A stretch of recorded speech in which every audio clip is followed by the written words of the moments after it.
एक समय की बात है। पेड़ पर से एक चींटी तालाब में गिर गई। एक कबूतर ने उसे अपना जीवन बचाने के लिए जी तोड़ कोशिश करते हुए देखा। उसने एक पत्ते को तोड़ा और चींटी के पास फेंक दिया। चींटी झट से पत्ते पर चढ़ गई और बड़ी कृतज्ञता भरी नजरों से उसने कबूतर का धन्यवाद किया। वह बहुत थक गई थी। कुछ सप्ताहों बाद की बात है। एक बहेलिया जंगल में आया। बहेलियों का तो काम ही होता है पक्षियों को पकड़ना। उसने कुछ दाने जमीन पर फेंके और उस पर अपना जाल बिछा दिया। वह चुपचाप किसी पक्षी के जाल में फंसने का इंतजार कर रहा था। वे चींटी जो वहीं कहीं से गुजर रही थी, उसने वह सारी तैयारी देखी तो क्या देखती है कि वही कबूतर जिसने उसकी जान बचाई थी, उड़कर उसी जाल में फंसने के लिए धीरे धीरे नीचे उतर रहा था।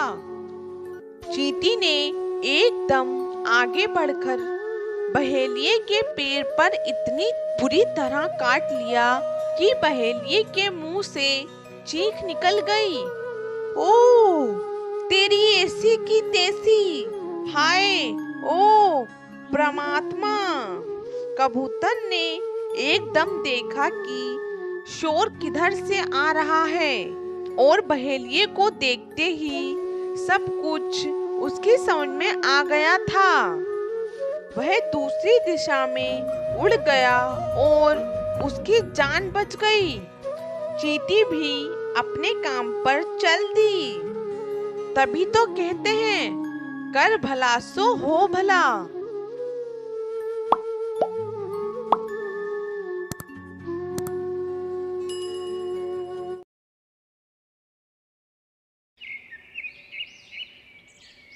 हरी नाम का एक चोर था।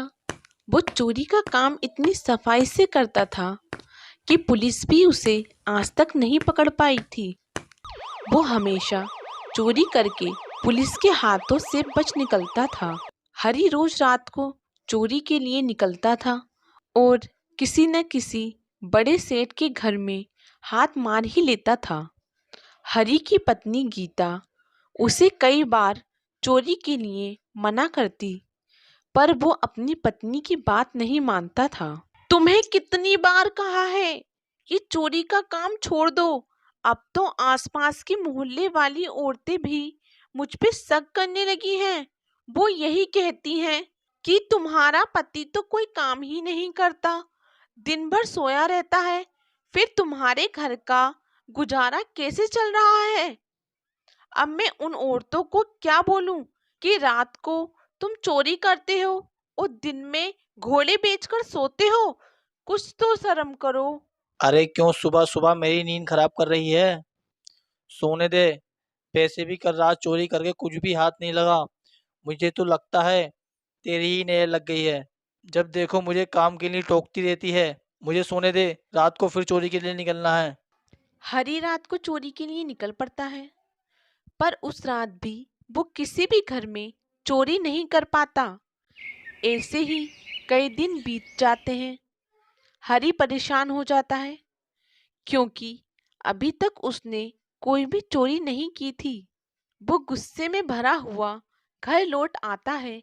उसी गांव में हीरालाल नाम का एक बहुत ही अमीर और लालची व्यापारी रहता था। हीरालाल दिखावा करने में बहुत ही माहिर था। गांव वालों के सामने वो खूब दान पुण्य करने का दिखावा करता था ताकि सब गांव वाले उसकी खूब वाहवाही कर। मालिक, कुछ गांव वाले आपसे मिलने आए हैं। उन्हें अंदर भेज दो और सबके चाय पानी का इंतजाम करो। अरे अरे, आप सब कुछ इतना ले आए। क्या जरूरत थी इतना कुछ लाने की? सेठ जी, आपने गांव में पानी की नई टंकी लगवाई है। इसलिए गांव वाले उपहार स्वरूप ये थोड़ा बहुत लाए हैं, और ये मेरी तरफ से फसल के आम बच्चों के लिए लाया था। अरे तुम सब गांव वालों के काम आना और गांव की सेवा करना ही तो अपना धर्म समझता हूँ। ठीक है, मैं ये रख लेता हूँ। गांव वाले अपने घर चले जाते हैं। मालिक, छोटी सी टंकी लगवाने के बदले इतना सारा सामान बहुत फायदे का सौदा है। अरे चुप चुप, दीवारों को भी कान होते हैं। जा जाकर देख अब कौन आया है, जा। मालिक, शिव मंदिर के पंडित जी आए हैं। जय शिव शंकर पंडित जी। जय शिव शंकर। हीरालाल जी, मंदिर की सेवा कार्य के लिए आपके पास आया हूँ। मंदिर में इस सावन में नया त्रिशूल लगवाने का विचार बन रहा है। सोचा आप तो इतना दान पुण्य करते हैं, तो मंदिर में त्रिशूल लगाने का ये शुभ अवसर आपको ही मिलना चाहिए।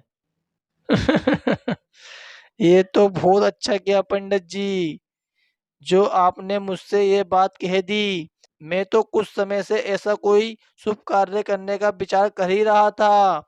ठीक है, त्रिशूल के लिए जितने भी पैसे लगे आप मुझे बता देना, और त्रिशूल खाली सोने का ही होना चाहिए। हीरालाल ने पंडित जी को सोने के त्रिशूल के लिए हाथ तो कर दी, पर पंडित जी के जाने के बाद वो सोच विचार में पड़ गया। सोने का त्रिशूल बहुत महंगा आएगा, दिखावा करने के चक्कर में मैं तो लुट ही गया।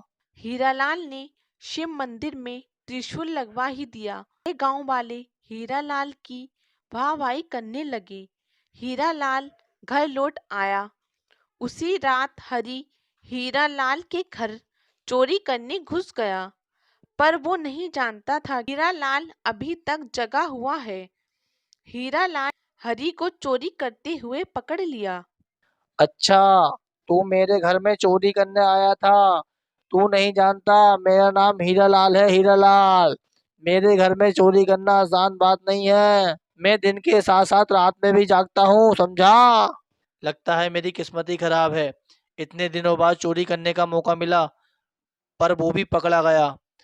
अब तो ये सेठ मुझे पुलिस के हवाले कर देगा। आज तक मैं पुलिस के हाथों पकड़ा नहीं गया, आज पहली बार मैं पुलिस के हाथों पकड़ा जाऊंगा। अरे अरे, घबरा क्यों रहा है? घबरा मत, मैं तुझे पुलिस के हवाले नहीं करूंगा, पर बदले में तुझे मेरा एक काम करना होगा। हाँ हाँ, आप जो भी कहोगे मैं करूंगा, पर मुझे पुलिस के हवाले मत करो।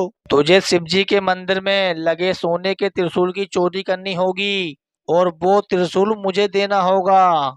शंकर जी के त्रिशूल की चोरी? पर हाँ, शंकर जी के त्रिशूल की चोरी। तुझे अभी इसी समय त्रिशूल चुराकर मेरे पास लाना होगा, उसके बाद मैं तुझे छोड़ दूंगा। नहीं तो तू जानता है, मैं शोर मचा दूंगा और तुझे पुलिस के हवाले कर दूंगा। फिर पुलिस तुझे महीनों तक नहीं छोड़ेगी।